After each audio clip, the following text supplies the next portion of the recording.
มาบัดนี้ตกถึงยามฤดูแล้งสะแปงบ้านทางบ้านพี่ก่อไฟสีลมพัดตองเสียงกองสนั่นหู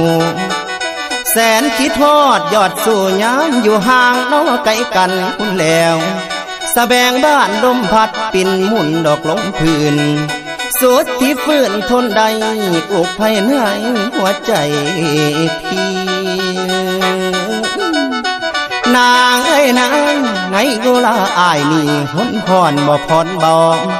ข้านิ่งน้ำนองเจ้าเรื่องเก่านอกข้างหลังคุณแล้วมันยังฝังในใจเสียจ้องจำเด้อจิตอายคำที่สายเคยเว้าไว้น้ำสาวเบิดทุกสิ่งคำ